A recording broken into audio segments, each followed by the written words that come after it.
Some people don't come into our lives to stay forever, but to remind us that love is still possible, and some things are still worth protecting. If you've ever believed that family isn't just who you're born to, but who you choose to stay with, then this story is for you. Tap like if something in this story made your heart pause for just a moment, and hit subscribe if you'd like a quiet place to come back to, where the porch light's always on just in case you need it. The rain had come quickly, the kind that fell hard and straight, soaking everything before the clouds even finished rolling in. The air smelled of damp earth and wood smoke. Noah Nash sat alone on the creaking rocking chair beneath his porch awning, a half-full mug of black coffee cooling between his hands. He hadn't touched it in a while. Most days he made it out of habit. From where he sat, he could see the dying garden, the old apple tree behind the house, and the gravel path that led to nowhere. October in Cedar Hollow was always this quiet. After the tourists left and the leaves turned, the town went into hibernation. Noah preferred it that way. Fewer eyes, fewer questions. He leaned forward and adjusted the porch light. It flickered once and steadied. He hadn't changed the bulb in years. Somehow it still held on. Just like me, he thought.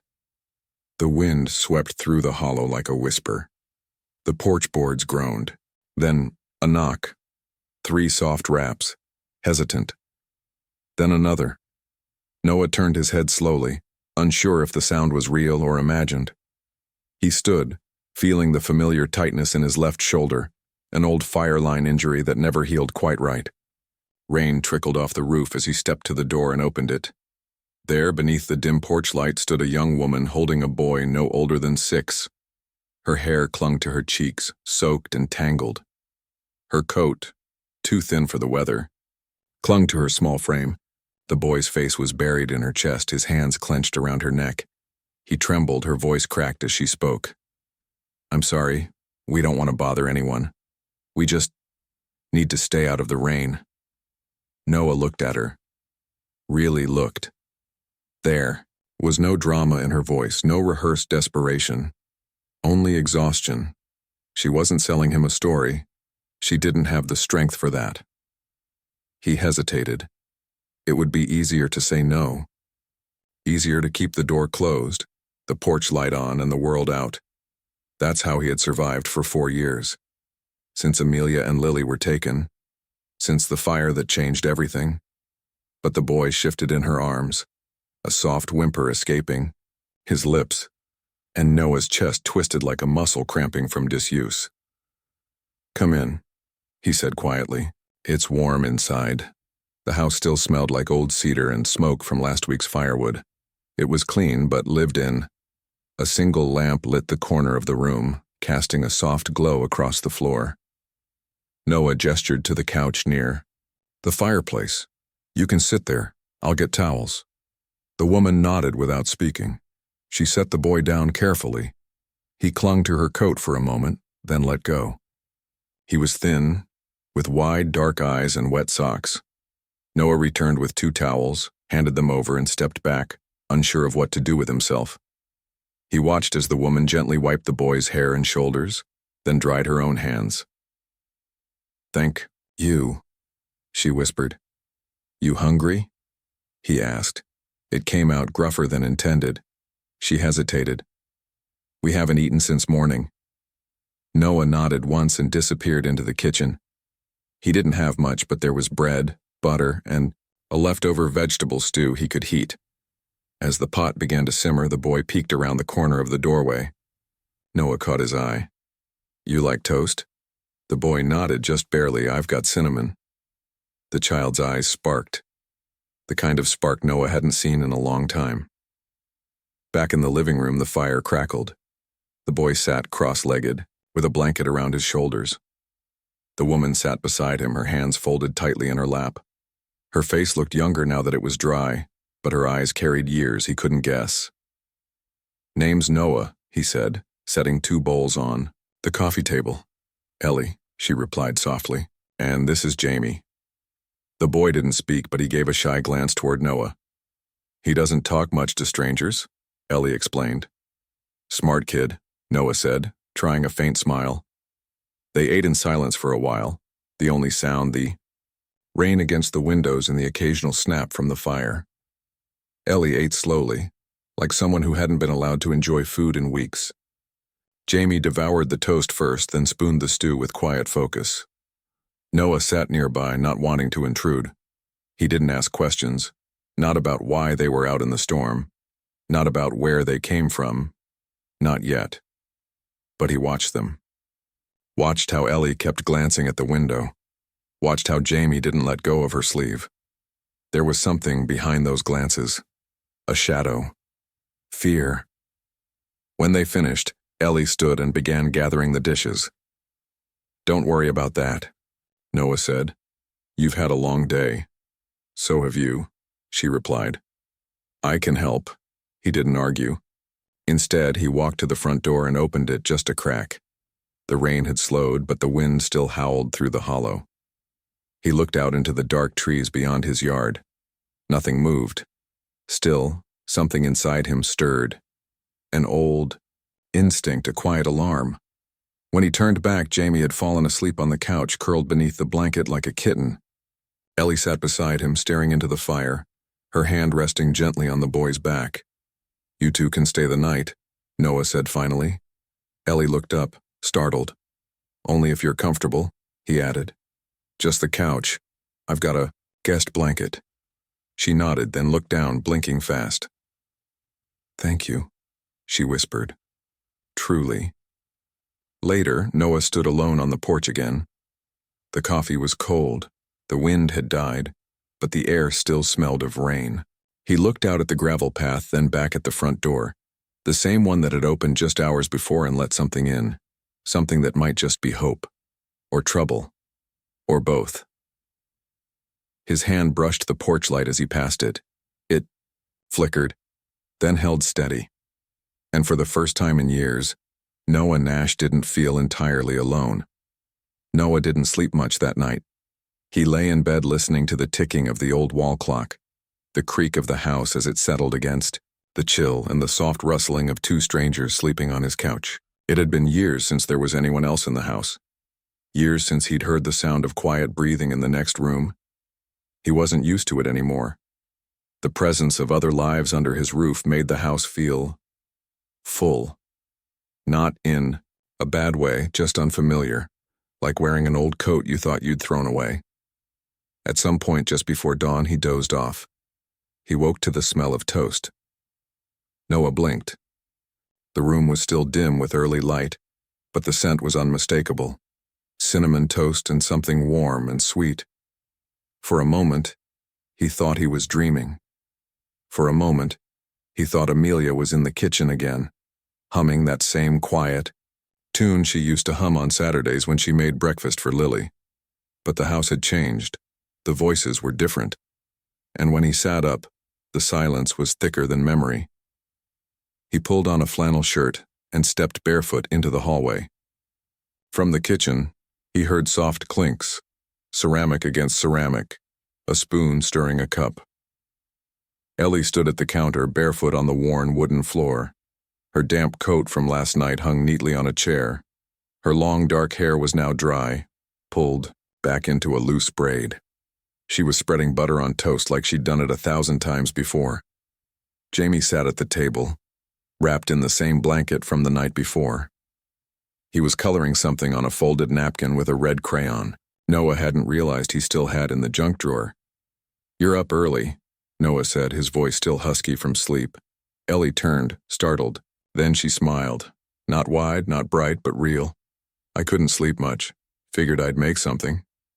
"You didn't have to." "I know," she said softly. "But it helped." He stepped forward. The kitchen had never looked particularly alive. But now it smelled like cinnamon and warm bread, and someone had opened the curtains. Light crept through the fogged windows, soft and slow. "I hope you don't mind," she added. Jamie found some bread and, I think, a very old jar of apple jam. Noah raised an eyebrow. "That stuff's probably older than him." "Still smells fine," she shrugged. "Tastes like October." He chuckled, a sound he hadn't heard from himself in months. Jamie looked up at him. His eyes weren't so wide this morning. He didn't say anything, but he pushed the folded napkin toward Noah. On it was a crude but sweet drawing of a porch, a rocking chair, and a stick figure man beside a boy and woman under a yellow light. Noah stared at it for a long second. Something swelled in his chest. Not pain, not yet joy. Something in between. "You draw this?" he asked. Jamie nodded, then went back to coloring the edges. Noah turned to Ellie. "He's a good kid." "He is," she said. And something in her voice made him pause. He doesn't say much, but he notices everything. They ate quietly, 3 people sharing toast in the warmth of a house that had been empty too long. Ellie talked a little about the weather. Jamie tugged at a corner of the tablecloth and hummed under his breath. Noah noticed how Ellie always kept a hand on Jamie's back, gentle, almost unconscious, as if making sure he didn't vanish. And Jamie, though more relaxed now, still flinched at sudden sounds. A creak in the floorboards, the snap of firewood in the stove. They'd seen something, Noah realized, or run from something, or both. But he didn't ask. Not yet. "You don't tug on a thread until you're ready to hear the rip. You two have somewhere you're heading?" he asked finally. Ellie paused mid-bite. Jamie looked at his mother, waiting. "Not anymore," she said quietly. "Family," she shook her head. He had family, his father, but we weren't welcome after he passed. Noah didn't push. He simply nodded. "You can stay a day or two," he said, "until you figure out where next is." Ellie smiled, the kind of smile people give when they're too tired to cry. "Thank you, Noah. We won't be trouble." "I didn't say you were." Later, after Ellie had gone to help Jamie wash up, Noah stepped onto the porch. The sky had cleared slightly, though gray clouds still lingered like silt in the air. The porch boards were damp from last night's storm, but there was a peace in the way the world had quieted. He leaned on the railing and looked down at the spot where they'd stood the night before, soaked, shaking, and silent. He remembered the way Jamie had looked at him, not begging, not pleading, just waiting to see if someone would say yes, and he had. That scared him more than he wanted to admit. Inside, Jamie laughed, a real laugh, sharp and clear like a bell. And for the first time in years, it didn't echo in Noah's house. It filled it. The next morning, Cedar Hollow smelled like pine needles and wet leaves. The storm had swept through clean and fast, leaving behind branches scattered on roads, and the kind of crisp air that made you want to breathe deeper than usual. Noah stood at the back window, sipping coffee that he actually intended to drink this time. Ellie and Jamie were still asleep. She'd curled up at one end of the couch, the boy tucked beneath her arm like a book she couldn't let go. He watched them for a moment. The stillness of it, the strange peace. And for a second, he let himself believe it wasn't temporary. He knew better. Nothing ever stayed. After breakfast, more toast and reheated stew, Jamie followed Noah out back without being asked. The boy didn't say anything, just trailed behind in his too big hoodie, holding a piece of string he'd found on the porch railing. Noah pretended not to notice. Sometimes kids needed space more than they needed questions. The backyard sloped gently toward a tree line of tall firs and sugar maples. Off to the side, behind the shed, stood a gnarled apple tree with a crooked trunk and a few stubborn leaves still clinging to its branches. Noah stopped beside it, rested his palm on the yaw bark. "Planted this with my daughter," he said, almost to himself. "Her name was Lily." Jamie looked up at him, said nothing. She picked the spot, said it'd get just enough sun but not too much for the roots to get hot. That was how she thought, like trees had skin. A long pause stretched between them. She died in the river, 3 years ago. Got swept under too fast. Jamie blinked. His fingers closed tighter around the string. "So," Noah said, voice softening, "you don't have to talk if you don't want." I just thought, if you needed somewhere to sit quiet, this tree's good for that. Jamie surprised him by stepping closer. He crouched at the base of the tree, pressing his small hand into the moss like it might open a door. Noah stood still, watching. I used to come out here after, he added. Didn't say much either, just listened. Jamie looked up at him, and for the first time spoke. Do trees remember? The words were like pebbles dropped in still water. Noah took a breath. I think so, he said. Not names or dates, maybe. But the people who sat under them? The stories whispered into the bark? Yeah, I think they do. Jamie nodded once and went back to tracing shapes in the dirt. Later, Noah found Ellie in the kitchen folding the same blanket she'd slept under. Her eyes were softer than they'd been yesterday, but rimmed in shadows. He followed you? She asked, half surprised, half relieved. Yeah, Noah said. Didn't say much. He never does.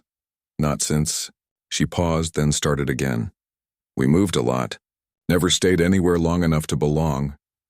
He asked about his father? Ellie looked down at her hands. Not anymore. Noah didn't pry. He'd seen grief wear different masks. Silence was one of the strongest. He asked if trees remember, he said quietly. That made her smile, though it didn't last. He thinks like someone much older. Sometimes, Noah said. That's what losing too much too early does to a kid. She didn't answer. Just folded the blanket again with slow, steady care. That afternoon, Jamie found an old sketch pad buried in a drawer near the fireplace. Noah had bought it years ago, thinking he might try drawing again. He never did. Now the boy sat cross-legged in the living room, sketching quietly while Ellie read by the window. Outside, the porch light flickered in the fading dusk, but no one turned it off. Noah watched from the hallway. There was something almost sacred about it. The stillness, the comfort of ordinary things. Jamie wasn't laughing. He wasn't running through a field. But he was there, breathing in a room, feeling safe enough to draw. You got a favorite color? Noah asked. Jamie held up a green crayon. Good choice.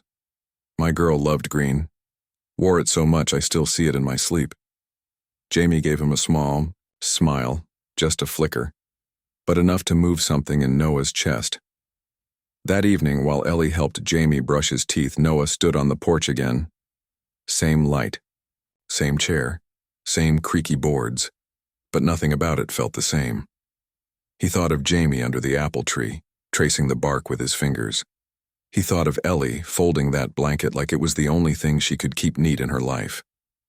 He thought of the way silence had started to give way, not to loudness, but to presence. Inside the house, Jamie's laughter echoed faintly through the door. It wasn't Lily's laugh. It would never be Lily's, but it didn't need to be. Noah looked up at the porch light, that old, tired bulb still shining after all these years. He didn't know what would happen tomorrow, or next week. But for now, the house had warmth. The kind that came from cinnamon toast. A tree that listened. And a boy who was beginning to believe he belonged. The mornings were starting to find a rhythm. Noah noticed it in the way the house no longer creaked quite so lonely at sunrise. Ellie would wake early and brew tea, not coffee. Jamie would pad through the kitchen in his socked feet, hugging a stuffed rabbit Noah hadn't seen until now. And by the time the toast popped, the house would already smell like cinnamon, and some small part of it would feel lived in. But even as warmth returned to the rooms, Noah saw what others might miss. He saw it in Ellie's eyes. She moved softly, always aware of where Jamie was. Her hands were gentle, but precise, as if she were always ready to pick up and leave. She never left a dish out longer than necessary, never asked for anything twice. Always looked like she was waiting for the door to open the wrong way. On the fourth morning, Noah offered her a cup of his coffee. Strong, black, not what she drank, but still, she took it, grateful as always. You don't have to keep saying, thank you, Noah said, watching steam curl from her mug. It's just manners. It feels like apology. Ellie looked down. Jamie was outside, building a fort of sticks and damp leaves near the tree line. Noah could see him through the window, his small form crouched in thought, eyes darting to the edges of the woods like he was guarding something invisible. He always builds near the edge, Ellie said, never in the open. Why's that? She didn't answer, just cupped her hands tighter around the mug. Later that day, they took a walk into town. Noah hadn't gone in weeks. Cedar Hollow was the kind of place where everyone knew when you sneezed and asked about it for 3 days. But today he didn't mind the company. Ellie carried Jamie's jacket, though the boy refused to wear it unless it rained. They stopped at Maggie's bakery, where the window always smelled like pie and the bell above the door hadn't been replaced since 1974.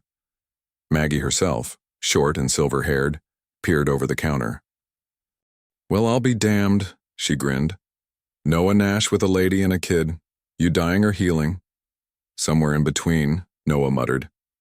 Ellie laughed, small, surprised. Maggie's eyes twinkled. They bought a loaf of honey oat bread and 2 small hand pies. Jamie asked for the apple one but didn't speak the words, just pointed and looked at his mother for confirmation. "He shy?" Maggie asked kindly. "He's smart," Ellie replied. Maggie's eyes lingered on the boy for a second longer than necessary. Then she smiled and slipped an extra cookie into the paper bag. Walking back, Jamie skipped ahead. The town was quiet. Leaves scraped across the sidewalks. The storefronts looked like postcards from the 1950s. Ellie slowed as they passed the county courthouse, her face pale under the late morning sun. "You all right?" Noah asked. She nodded too quickly. "I had to come here once, a long time ago, with his father." Noah waited. Ellie didn't elaborate. Her lips pressed into a tight line and her fingers curled slightly at her side. A muscle twitched near her temple. He didn't press, but his chest tightened. He knew the look. It was the look people gave when remembering places they'd hoped to forget. That night, after Jamie fell asleep in the old recliner, Ellie sat by the fireplace with a book she hadn't opened. Her eyes were fixed on the flames. "You ever feel like you've forgotten who you were?" she asked. Noah looked up from the puzzle he was assembling on the coffee table. "Every day. Before I met his father, I used to dance," she said, barely audible. "I had this little apartment over, a bakery, not big, but the sunlight hit it just right in the mornings. Sounds nice." It was, until it wasn't. He came in with flowers, promises, and storms behind his smile. Noah said nothing. He was charming and kind in front of people, but when the door shut, she trailed off. Noah stood and walked to the kitchen. He returned not with questions but with another blanket. He draped it over the back of her chair, not touching her, not speaking. "Thank you," she said. After a long silence, Noah returned to his seat. The fire popped once, loud in the quiet. "You don't have to explain," he said. "I'm not explaining for your sake." She looked down at her hands, at the soft bones of her knuckles. "I'm trying to remember that I'm allowed to tell the truth again." That stayed with him, more than anything else she'd said. After she went to bed, Noah stepped out onto the porch. The night air was colder now, and the sky was clear. Stars hung low and silent, like they were holding their breath.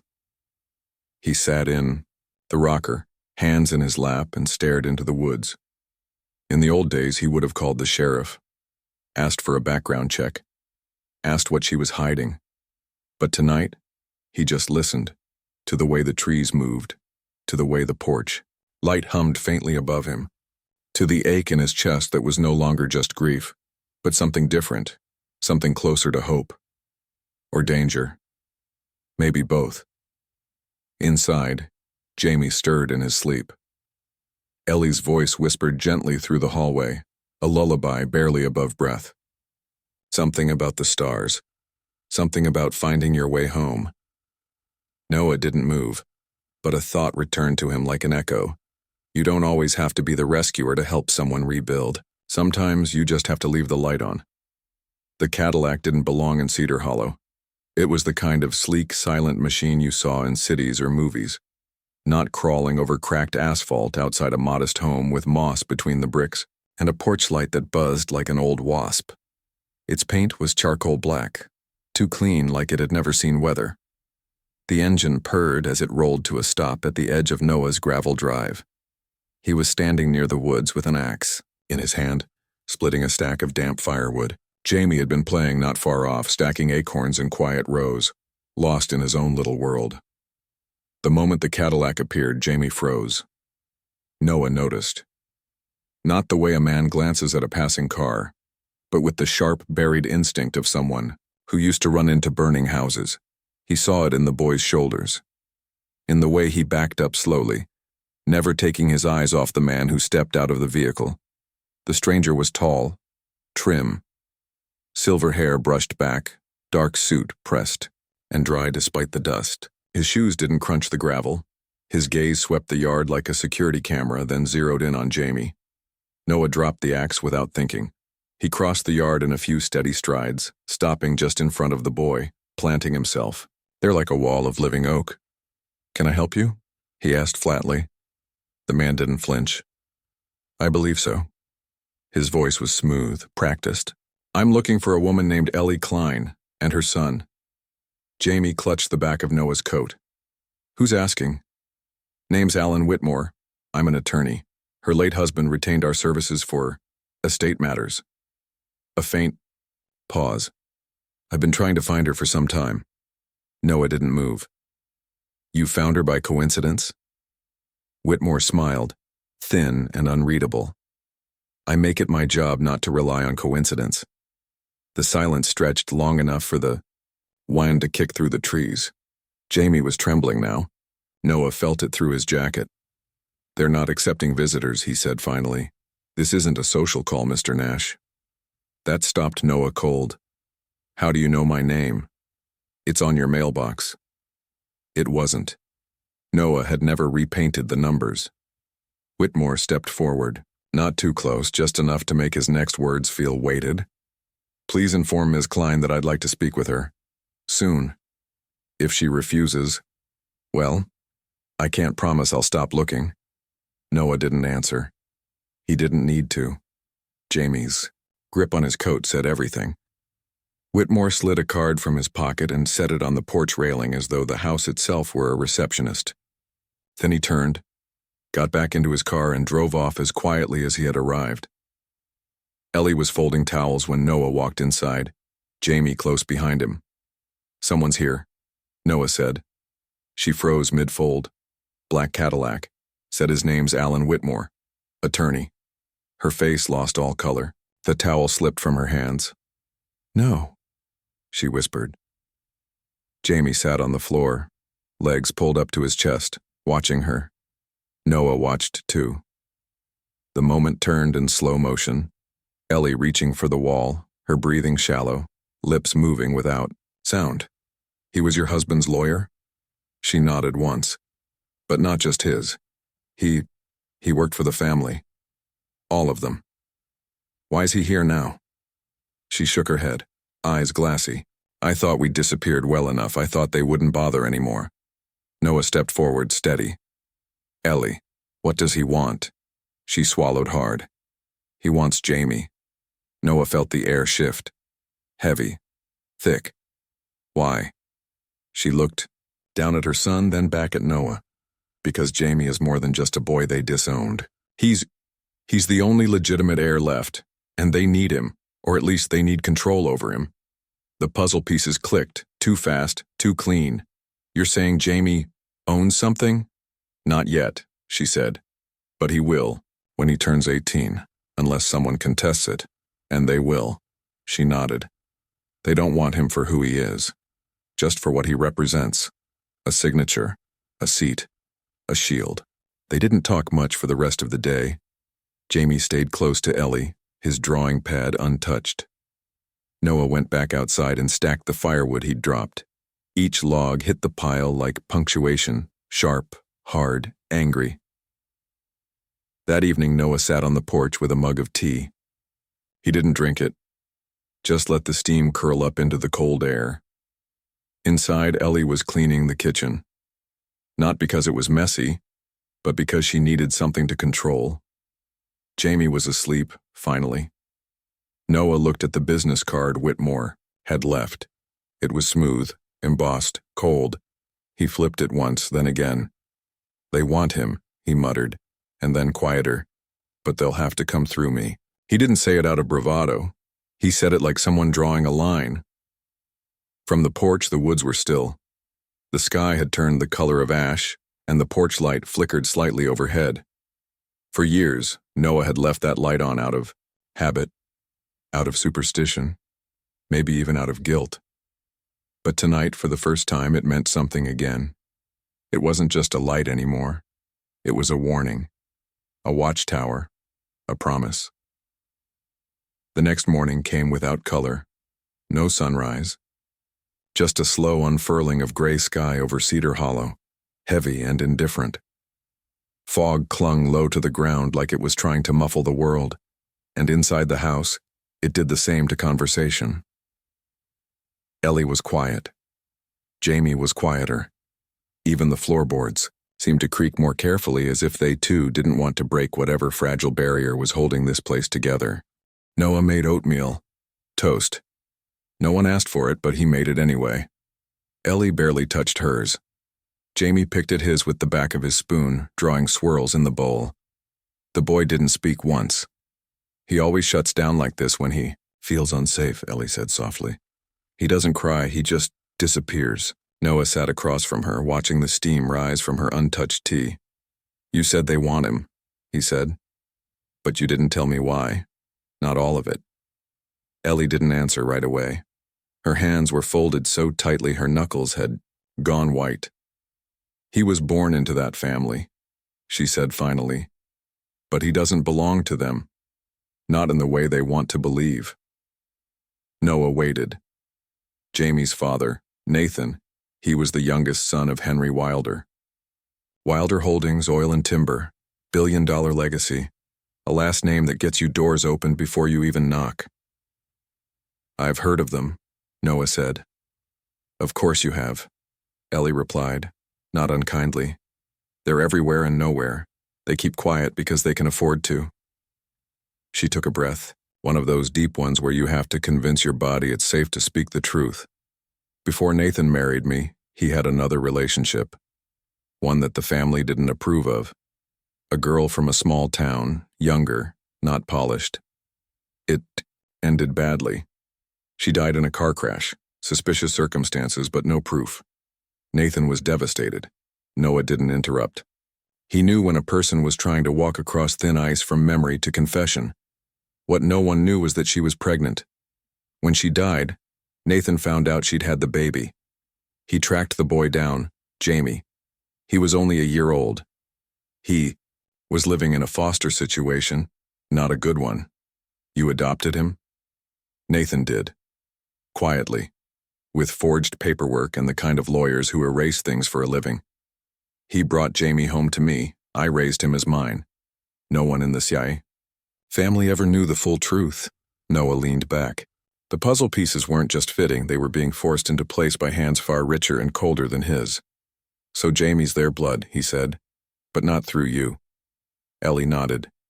"Which means they didn't just cast you out. They cast him out. After Nathan died," she said, "they went through his will. They didn't expect to find Jamie's name, but there it was, as his legal heir. And that scared them more than anything." Noah rubbed the side of his jaw. "What did they do?"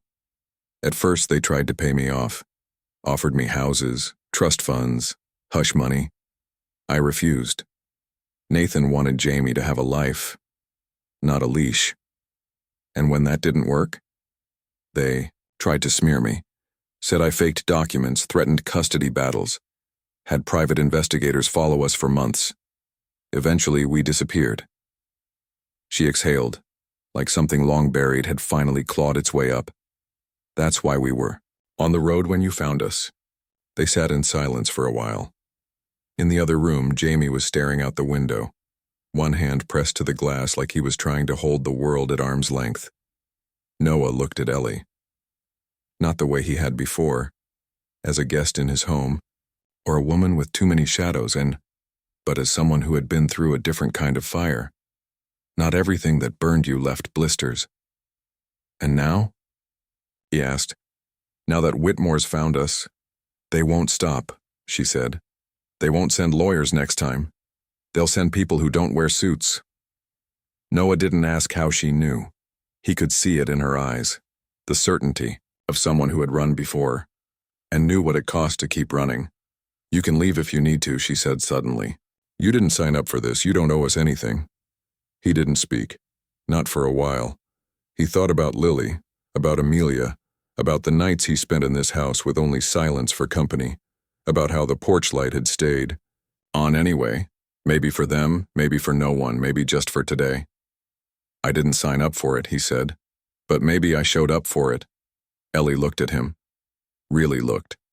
Her throat moved as she swallowed. Why? Because he's just a kid, Noah said, voice rough. He deserves a life that doesn't start with being hunted. And me? He hesitated. You didn't come here to be saved, he said. But maybe you didn't come here to keep running either. That night he brought the axe inside. Not for show. Not out of paranoia. Just in case. Ellie put Jamie to bed, humming softly under her breath. Noah sat by the window watching the drive. No headlights. No sounds. Just quiet.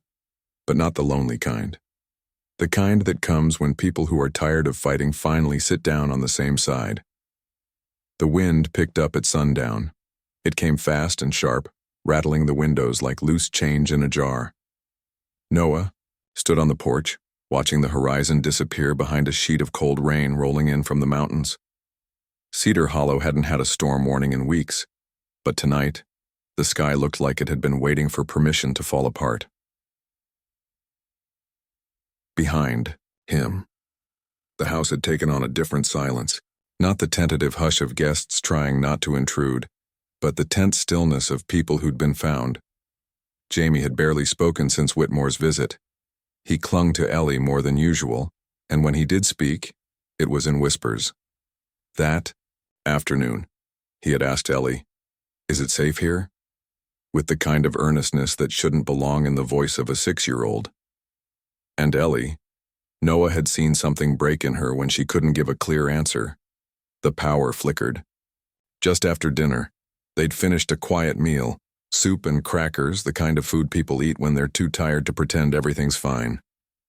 Noah had just lit a candle on the windowsill when the lights blinked once, twice, then went out for good. Transformer must have gone, he said, lighting a second candle. How long do outages usually last here? Ellie asked, trying to sound casual. She failed. Could be a few hours, could be till morning. We should pack a bag, she whispered, in case we have to leave. No one's making you run tonight? Noah. Her voice cracked. He paused, met her eyes, and for the first time he said it aloud. Then they'll have to come through me. Ellie didn't respond, but her hand found his, and that was enough. Around 9 p.m., the storm broke over the house. Thunder cracked the sky wide open. Rain slammed the roof like fists. Jamie whimpered in his sleep and curled tighter against the couch cushions. Ellie sat near the fireplace, her knees pulled up, eyes flicking toward every sound. Noah checked the front door again, then the windows, then the back door. Everything locked, everything still, until it wasn't. The knock wasn't a knock. It was a bang, a hard, deliberate thud that made the wood shudder. Ellie stood in an instant. Jamie shot up, already trembling. Go to the back room, Noah said calmly. Now. Noah. Now. He picked up the axe from beside the door. Not theatrical, not symbolic, just practical, heavy, real. Another bang, this time on the side window, then glass, shattering. Go, he barked, and Ellie scooped Jamie up and ran down the hall. The front door burst open not 30 seconds later. 2 men, black jackets, no faces Noah recognized, but types he did. Lean, fast, eyes that didn't blink before hurting someone. Where is she? One of them demanded. Noah said nothing. We're not here to hurt anyone. We just need the boy. He doesn't belong to you. Neither do you, Noah replied, stepping forward, axe in hand. You don't want to do this, old man. Try me. The taller one lunged first. Noah moved faster than he expected, the kind of motion that came not from strength but from memory. His shoulder burned, but adrenaline drowned the pain. He didn't swing to kill, just to stop. The flat end of the axe slammed into the man's ribs. He dropped like a sack of bricks. The second one hesitated. Bad move. Noah charged. The two of them crashed into the wall, knocking over a framed photo of Lily. It cracked on the floor, and something in Noah snapped, not rage, not fear, resolve. He pushed the man back with everything he had, grabbing his coat collar and driving him into the doorframe. The man stumbled, lost his footing, and slipped on the wet hardwood. He bolted, dragging his injured partner with him. They fled into the storm, headlights flashing briefly as their car peeled down the gravel road, tires spitting rocks behind them. Noah stood in the doorway, chest heaving, soaked through. Ellie emerged slowly from the hallway. Jamie clutched to her chest. Are they gone? For now? She set Jamie down and ran to Noah, arms shaking as they wrapped around him. You're bleeding, she whispered, touching a cut above his brow. It's nothing. But he leaned into her. Just a little. Jamie, silent until now, walked up and took Noah's hand. You didn't let them take us. Noah dropped to one knee, wincing, and cupped the boy's face gently. You don't belong to anyone who wants to steal you, kid. Not now. Not ever. Jamie nodded. Then, without warning, threw his arms around Noah's neck. Noah froze and then closed his eyes and held him. The storm raged outside. But inside the house, 3 people stood together. A mother, a child, a man who didn't have to choose them, but did. Later, Noah sat on the porch, wrapped in a blanket. The storm was dying down. Rain pattered like tired applause on the tin roof. Ellie sat beside him. Why did you fight like that for us? He was quiet for a long time. I thought I lost everything already, he said at last. Turns out, I just hadn't found it yet. She reached over and took his hand. Not desperate, not tentative, just sure. The house smelled like wet wood and blood. Not much, just a faint metallic tang where Noah's cut still wept at the corner of his brow, and the deeper, earthier scent of damp walls breathing out the storm they had absorbed. The front door hung slightly crooked now, one hinge bent from being kicked in. A photo frame lay cracked on the floor. It had held a picture of Lily standing under the old apple tree, her grin missing 2 front teeth. Noah hadn't moved it. He sat on the sofa, a towel pressed to his head, his eyes half-lidded but far from asleep. He wasn't in pain, not exactly. The kind of ache he carried now lived in places deeper than nerves. He had felt this once before. After the fire, after the funeral, after the world stopped pretending it could be fixed. But this time was different. This time, something had been kept, not lost. Ellie entered the room quietly, her footsteps barely disturbing the worn rug. She was holding a mug of chamomile tea, steam curling softly toward the ceiling. Still won't let me stitch it? She asked gently. Don't trust you with a needle, he murmured, the edge of a smile ghosting across his lips. You let me in your house. Didn't say I was consistent. She handed him the tea, and for a moment they sat in silence, listening to the house settle. The storm outside had passed, but inside the air was still heavy, like it was waiting to see what happened next. Jamie's asleep, she said. He didn't cry, didn't say a word, but he wrapped both arms around my neck and wouldn't let go. Noah took a sip of the tea, winced. It was hotter than he expected. That's how you know he's scared, he said, quietly. Is that how you were? After... She stopped herself. Noah stared into the mug. The steam blurred his vision in a way he didn't mind. After the fire, people kept saying I was lucky, he said. Survived. Walked out with my life. They didn't see what stayed behind. The air smelled like her hair, like smoke and lavender shampoo. I couldn't breathe in this house for 2 years without drowning in ghosts. Ellie didn't speak. Her hand found his, slow, steady, not to comfort, but to anchor. I didn't want to feel anything again, he added. But then you showed up in the rain, with a kid who draws trees like they talk back. We didn't mean to stay this long. But you did. A long pause. Then Ellie whispered, I was sure you'd send us away after last night. You were wrong. Why? He set the mug down.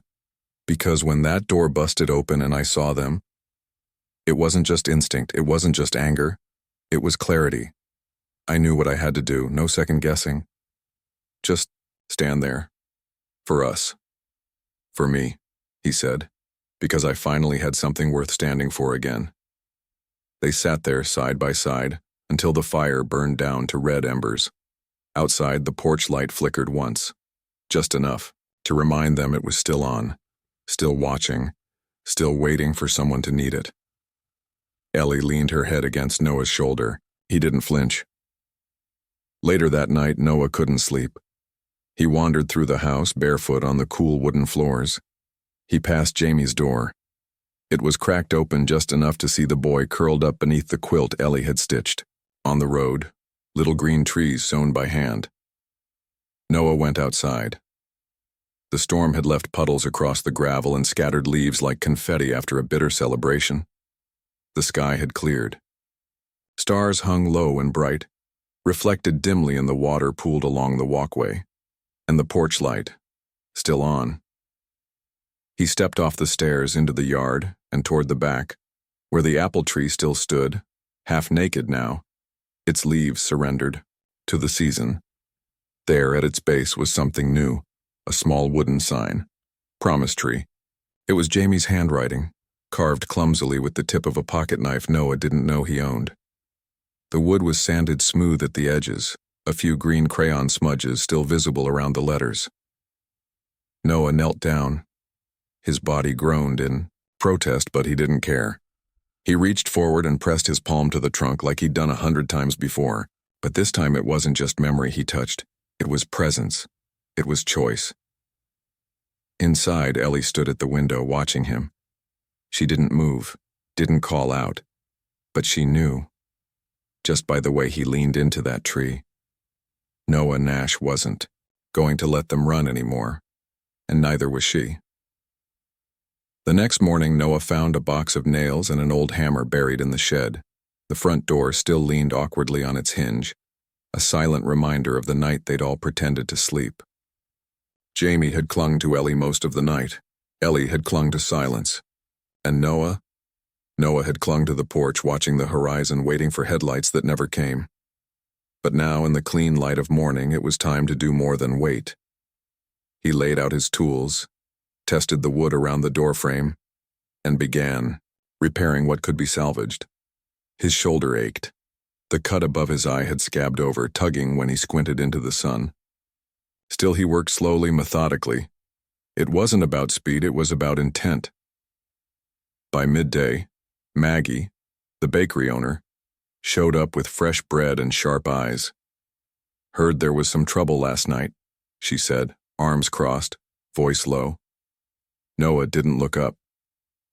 Where'd you hear that? Leroy down at the gas station saw a black car racing out of your road like it was on fire, and someone heard yelling. She paused. Ellie okay? She is. And the boy? Noah nodded. Tougher than he looks. Maggie sighed, set the bread down. You're not alone, Noah, even if you pretend to be. He didn't answer. She didn't need him to. By late afternoon, more people came.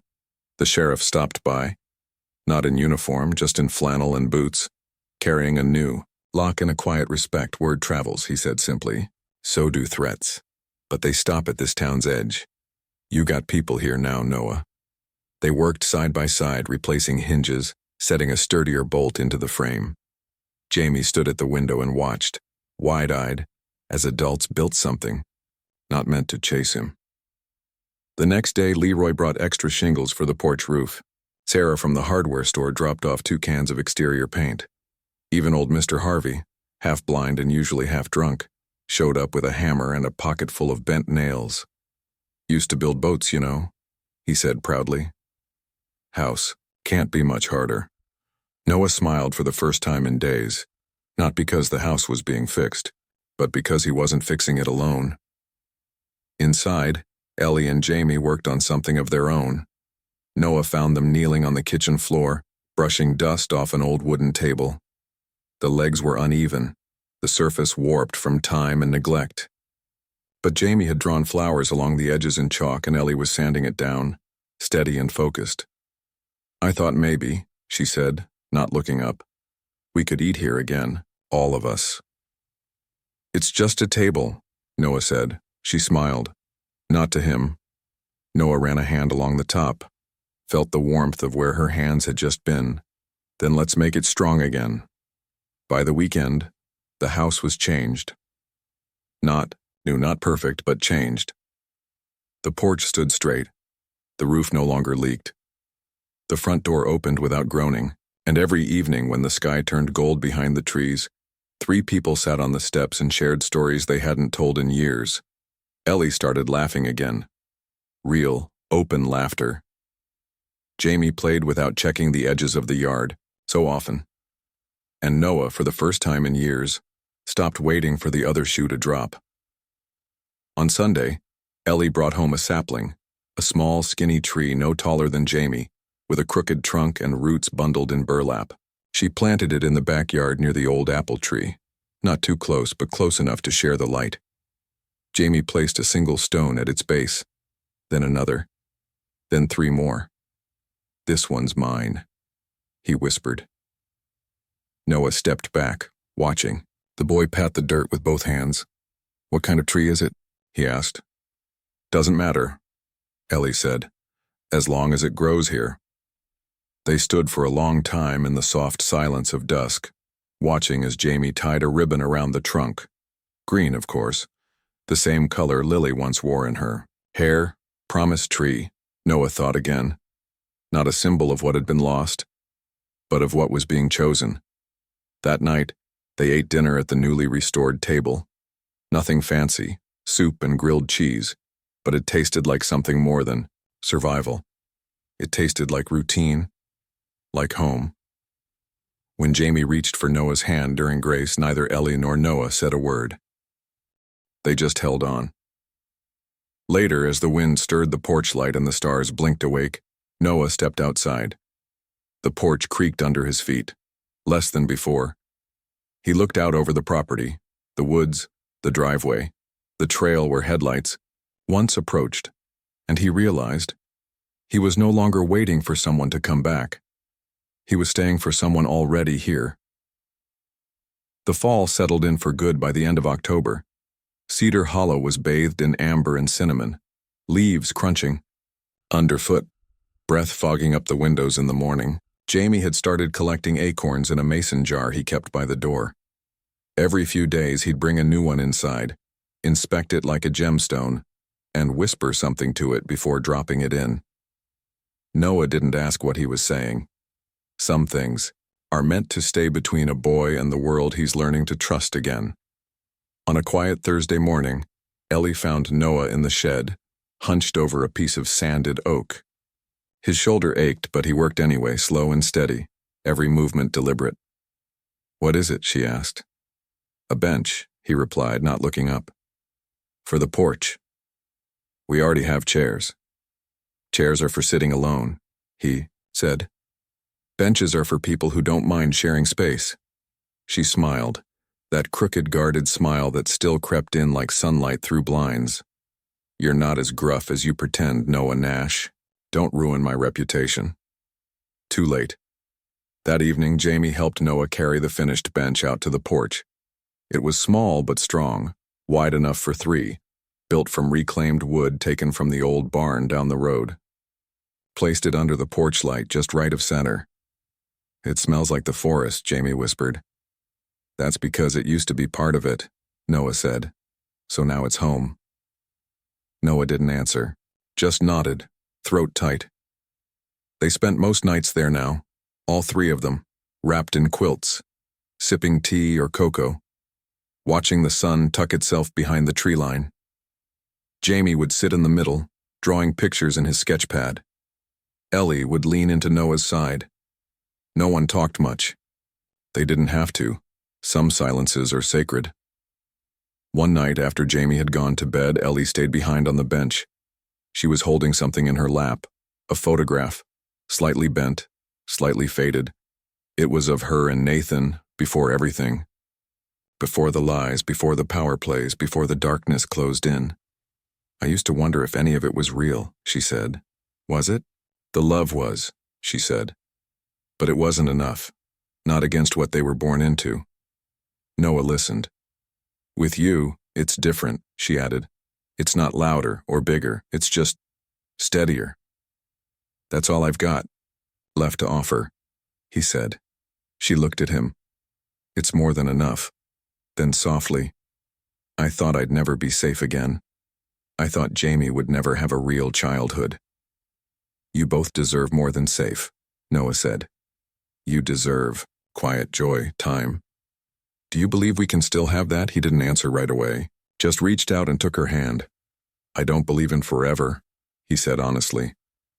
But I believe in tomorrow. That was enough. She leaned her head against his shoulder, and for a long while they just sat there, not planning, not fearing, just choosing each other. On the first day of November, the town gathered. It wasn't for anything official, no fair, no market, no holiday. Just a group of neighbors showing up with tools and laughter and stories they hadn't told in years. They built a new railing for the porch, painted the shutters, planted mums in little wooden boxes under the windows. Someone brought pie. Someone else brought a guitar.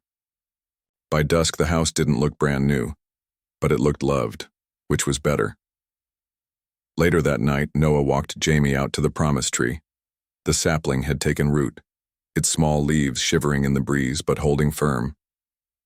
The stone, markers Jamie had placed, still circled the base, a quiet sort of crown. It's gonna make it, Jamie said with quiet certainty. Yeah, Noah said. It is. The boy reached into his pocket and pulled out an acorn. He placed it beside the tree, gentle as a prayer. For the next one, he whispered. Noah felt something catch in his chest. Grief didn't rise. Guilt didn't burn. Just something like gratitude. He placed a hand on Jamie's shoulder. You did good, kid. Jamie looked up. So did you. That night, as Noah sat under the porch light, bench occupied, mug warm in his hands, stars blinking like old friends, he felt it. He wasn't watching over something anymore, he was living in it. Inside the house, a fire crackled in the hearth. Ellie's laughter floated down the hallway. Jamie hummed as he brushed his teeth. And the porch light? Still on, still glowing, still waiting for someone, anyone, who needed it. Just like it always had. We don't promise forever, Noah whispered into the dark. But we'll choose each other. Every single day. Then you already know what it means to carry someone home with you. Even after the last page ends. Stay a while. Let the light stay on. Sometimes that's all any of us need.